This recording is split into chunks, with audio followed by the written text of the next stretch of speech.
السلام علیکم. ڈاکٹر دانش programme real focus کے ساتھ حاضر ہے. آج ایک اہم کیس تھا آج، اور وہ ہم نے کل ویلاگ بھی کیا تھا کہ 13 اکتوبر کے حوالے سے جو بہت اہم کیس ہے، اور وہ ہے ایون فیلڈ میں مریم نواز صاحبہ کی جو اپیل تھی. اس اپیل کے اوپر سزا کے خلاف انہوں نے متفرق درخواست دی تھی. اس درخواست میں بہت اہم پوائنٹس تھے جس کے دلائل سامنے آنے تھے، اور اس سلسلے میں انہوں نے جس شخصیت کو اپنا وکیل نامزد کیا ہے وہ سابق اٹارنی جنرل اور سابق پروسیکیوٹر جنرل آف نیب رہے ہیں. تو بہت اہم شخصیت ان کے وکیل ہیں، اور اس سلسلے میں ہم نے کہا تھا کہ یہ اس میں جو قانونی نکات اٹھائے گئے ہیں اور وہ قانونی نکات کہاں جا کے ٹھہریں گے، کس طرح آرگومنٹس ہوگا. اور دوسری طرف یہ تھا کہ نیب نے ایک اپلیکیشن دی ہے، اور وہ مریم نواز صاحبہ کی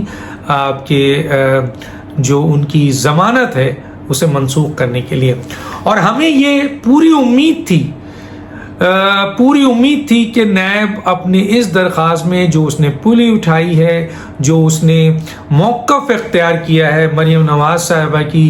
ضمانت کو کینسل کرانے کے لیے کہ جناب وہ ان کا کنڈکٹ صحیح نہیں ہے اور وہ نیب کے خلاف بولتی ہیں، اس بنیاد پر ان کو جو ان کی ضمانت کینسل کی جائے. تو ہمیں پوری امید تھی کہ جس وقت بھی یہ عدالت کے سامنے یہ اپلیکیشن آئے گی، عدالت اس قسم کے غیر سنجیدہ الزامات کے اوپر آپ کے نیب کی سرزنش کرے گی. ماضی میں بھی ان کی ٹھیک ٹھاک سرزنش ہوئی ہے. شاید نیب کو آخری موقع پہ احساس ہو گیا اور انہوں نے پسپائی اختیار کی، اور وہ درخواست کہاں گئی ہے کیونکہ آج عدالت کے سامنے نہیں آئے. عدالت کے جج نے خود کہا کہ وہ درخواست ہمارے سامنے نہیں ہے. جب مریم نواز صاحبہ کے وکیل نے اس بات کی نشاندہی کی کہ اخبارات کے ذریعے میں نے پڑھا ہے کہ مریم نواز کی ضمانت کو ختم کرنے کے لیے ایک طرف نیب کہہ رہی ہے کہ 1 مہینے میں اس کا فیصلہ کریں، دوسری طرف وہ جو ہے وہ ضمانت کینسل کرنے کے لیے درخواست لائی ہے. تو اس پر یقیناً یہ بات سامنے آئی ہے عدالت کی طرف سے کہ ابھی تک ان کے سامنے یہ درخواست نہیں آئی ہے، اور گویا نیب نے یہاں عقل مندی کی اور اسے عقل آئی، یا وہ پسپائی کی طرف گیا اور اسے اندازہ ہوا کہ یہ جو دلائل ہیں اس کے منسوخی کے لحاظ سے یہ اس کا ایک بہت ہی ویک پوائنٹ ہوگا اور یہاں اس کا تماشا بنے گا، اور وہی سامنے چیز نظر آئی. دوسری طرف عرفان قادر نے اس ایون فیلڈ کا پوسٹ مارٹم کر دیا، ٹوٹل پوسٹ مارٹم. ابھی جبکہ آرگومنٹ چل رہا ہے، ابھی بہت ساری چیزیں چل رہی ہیں، ابھی ثبوت، گواہ، کراس، بہت ساری چیزیں آئیں گی. لیکن آج کی جو آرگومنٹ تھی عرفان قادر کی، انہوں نے اس کیس کو اٹھایا اور اٹھا کر اس کا پوسٹ مارٹم کیا، اور پوسٹ مارٹم کرنے کے بعد اس کو ڈسٹ بن میں پھینک کیا. اور عدالت کے اندر جہاں تک میری اطلاعات ہے کہ عدالت کے اندر جب وہ دلائل دے رہے تھے، ججز ان کے اس قانونی نکات کو بڑے غور سے سن رہے تھے، اور وہ قانونی نکات ایک کے بعد ایک جو ہے وہ کاؤنٹر ہو رہا تھا، اور ایسا لگ رہا تھا کہ عرفان قادر جو ہے انہوں نے اس کیس کو جو ہے وہ اس طرح سے پیش کیا ہے کہ یہ کیس زیرو ہو گیا ہے اور سزا جو ہے وہ ختم ہو گئی ہے. ایسا محسوس ہو رہا تھا کہ اب جبکہ عدالت کے پاس کوئی راستہ نہیں ہوگا اور وہ مریم نواز صاحبہ کو ایکویٹ کریں گے، یعنی سزا سے بری کر دیں گے. یہ دلائل تھے، اور نیب کے جو ڈپٹی پروسیکیوٹر آئے ہوئے تھے ان کی جو آرگومنٹس تھی اس پر ججز نے بھی ان سے جو بات چیت کی وہ اتنے ویک جگہ پہ کھڑے ہوئے تھے کہ کوئی بھی جسٹیفیکیشن دینے کو تیار نہیں تھا. آپ کو یاد ہوگا کہ عرفان قادر صاحب نے میرے ہی پروگرام میں نواز شریف صاحب کو اور مریم نواز صاحبہ کی جب ہم نے ویلاگ کیا تھا اور قانونی طور پر وہ تمام پوائنٹس ہم لے کے آئے تھے، یاد رکھیے وہ تمام قانونی پوائنٹ جن میں سے بیشتر میرے لیے ویلاگ میں تھے، اور انہی ویلاگ کی بنیاد پر میں نے دوسرے دن عرفان قادر کو آپ کے ان کا پوائنٹ آف ویو لیا تھا، کیونکہ وہ فارمر پروسیکیوٹر جنرل نیب ہے، تو بہت قریب سے نیب کے قانون کو بھی جانتے ہیں، اٹارنی جنرل بھی رہے ہیں. تو انہوں نے اس کا پوسٹ مارٹم میرے پروگرام میں تو پہلے ہی کر دیا تھا. آج انہوں نے حقیقی طور پر اسلام آباد ہائی کورٹ کے سامنے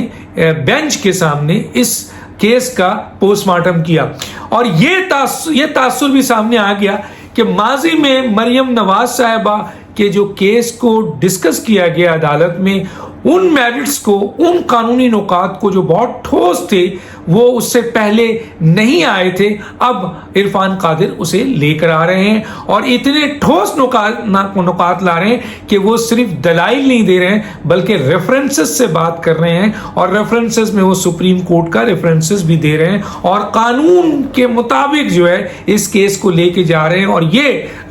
یہ دلائل میں ان کے یہ بات سامنے آ رہی ہے کہ یہ کیس جو ہے وہ میلیفائڈ انٹینشن، دباؤ سے بنایا گیا ہے، غیر قانونی بنایا گیا ہے، آرٹیکل 13 کی خلاف ورزی ہے، جورسپروڈنس کی خلاف ورزی ہے، تو اس لیے یہ کیس جو ہے اس کے اوپر تھوڑے سے نہیں بہت زیادہ شکوک ہیں، اس کیس کو فوری طور پر ختم کیا جائے اور مریم نواز صاحبہ کو بری کیا جائے۔ تو گویا آپ کے جناب عرفان قادر صاحب نے آج جو دلائل دیے، جو قانونی دلائل دیے جو کہ ابھی چلیں گے، اس میں بظاہر یہ صاف نظر آ رہا تھا کہ نیب کی بڑی پسپائی ہو رہی تھی اور عرفان قادر اس طریقے سے اس کیس کو لے کے چل رہے تھے جیسے ایک کتاب قانون کی جو ہے وہ فر فر فر فر فر فر بولتی ہے، قانون بتاتی ہے، وہ قانون بتا رہے تھے، وہ بتا رہے تھے کہ یہ کیس جو ہے وہ آپ 2 سزا دے رہے ہیں، آرٹیکل 13 ہے اور سیم آپ کے اس کے اوپر جو ہے اوفنس کے اوپر 3 ٹرائل، 3 پروسیکیوشن، 3 سزا، یہ ساری چیزوں کو انہوں نے آج جو ہے اٹھایا ہے اور ججز کے سامنے رکھا ہے اور قانونی نکات کو بہت بہترین طریقے سے پورے ریفرنسز کے ساتھ، جیسے میں نے کہا کہ سپریم کورٹ کے اہم ترین ریفرنسز کے ساتھ وہ لے کر آئے ہیں اور اپنے کیس کو جو ہے وہ پلیٹ کر رہے ہیں۔ میرا خیال ہے مریم نواز صاحبہ اور پی ایم ایل این اور نواز شریف صاحب کے لیے آج کا دن جو ہے وہ بڑا ریلیف کا دن تھا، کیونکہ مریم نواز صاحبہ اور کیپٹن صفدر وہاں موجود تھے اور ان کے سامنے یہ آرگومنٹس ہو رہا تھا، اور عرفان قادر ایک سینئر ترین جج ہے، یہ وکیل ہیں، اور میں نے جیسے کہا فارمر اٹارنی جنرل اور فارمر پروسیکیوٹر جنرل نیب رہے ہیں اور ان قسم کے کیسز کو فیس کرتے رہے ہیں، اور سب سے بڑی بات ان کی یہ ہے کہ وہ قانون کی بات کرتے ہیں، وہ کسی سے گھبراتے نہیں ہیں، نہ ڈرتے ہیں، نہ اس وقت گھبرائیں جب وہ اٹارنی جنرل تھی کہ نوکری چلی جائے گی، نہ اس وقت گھبرائیں جب پروسیکیوٹر جنرل تھے کہ جی سپریم کورٹ سے وہ جو ہے وہ کاؤنٹر کر لیا تھا اور وہ قانون کے مطابق انہوں نے سپریم کورٹ کو ٹف ٹائم دیا تھا۔ تو وہ اس قسم کی شخصیت ہے، اگر ان کو کوئی شکست دے سکتا ہے تو صرف ایک ہی بنیاد پہ دیا جا سکتا ہے کہ کوئی قانون اور قانون کی ٹھوس نکات اور عدالتوں کے ٹھوس فیصلے لے کے سامنے ان کے کھڑے ہو۔ لیکن بظاہر یہ لگ رہا تھا ایک ایک چیز انہوں نے سامنے رکھی اور ابھی بہت ساری چیزیں اور آنی ہے، لیکن آج کی آرگومنٹس نے مریم نواز صاحبہ کو بھی اور کیپٹن صفدر کو بھی اور نواز شریف کو آپ کو اور پی ایم ایل این کو ریلیف دیا ہوگا، اور بہت زیادہ ریلیف دیا ہوگا جب ان کا وکیل ان کے کیس پہ کھڑے ہو کر اتنی خوبصورت دلائل دے رہا ہو اور ایک قانونی نکات سے مکمل طور پر نیب کو اور اس سزا کو اور نیب کے اس آرگومنٹس کو اور ان چارج شیٹ کو اٹھا کر انہوں نے ڈسٹ بن میں جس طرح پھینک رہے تھے۔ یقیناً یہ عرفان قادر سے تو امید کی جا سکتی تھی اور وہ کر بھی رہے ہیں، لیکن سب سے زیادہ ریلیف مریم نواز صاحبہ کو ہوگا، اور آئندہ یقیناً اس سلسلے میں نیب کس طرح کی چیزیں لے کے آتی ہیں۔ میں پھر بتا دوں کہ آلریڈی یہ کیس بہت ویک پوزیشن میں ہے، جب 2 بنیاد پہ خود اسلام آباد ہائی کورٹ مریم نواز صاحبہ کو ضمانت دے چکی ہے اور دونوں پوائنٹس بڑا ویلڈ ہے، اور میں ان پوائنٹس کو پہلے بھی بتا چکا ہوں۔ ایک یہ تھا کہ کفالت کے حوالے سے مریم نواز صاحبہ پہ جو الزام تھا وہ اٹھا کے پھینک دیا تھا، دوسرا یہ تھا کہ جناب علی وہ اس مجرمانہ فعل میں نواز شریف کے ساتھ شامل نہیں ہے، جس مجرمانہ کیس کے اوپر ثابت نہیں کر سکی نیب کی یہ ان کا جرم تھا کہ وہ فلیٹ ان کا تھا۔ اور آج بھی وہ باتیں ہوئی ہیں اور عرفان قادر صاحب نے کہا کہ کوئی گواہ نہیں ہے، کوئی ثبوت اس طرح کا نہیں ہے، کوئی ڈاکومنٹس اس طرح کا نہیں ہے۔ تو اب دیکھتے ہیں کہ نیب کے سامنے فارمر پروسیکیوٹر جنرل نیب، جس کے نیچے نیب بنا ہے، وہ کھڑا تھا اور فارمر اٹارنی جنرل اور سپریم کورٹ کا ایک بڑا جس کو کہنا چاہیے کہ قانون کے مطابق چلنے والا وکیل تھا. اب نیب اس کا کیسے مقابلہ کرتا ہے آگے. آج تو اس کی پسپائی ہو گئی اور کیس کا پورا پوسٹ مارٹم بھی ہوا چند دلائل کی بنیاد پہ. ابھی تو اور دلائل آنے ہیں اور بظاہر یہ بات سامنے آ رہی ہے جو کہا گیا تھا کہ مریم نواز صاحبہ اس کیس کو جیت لیں گی. ڈاکٹر دانش کو یاد دیجیے. اللہ حافظ.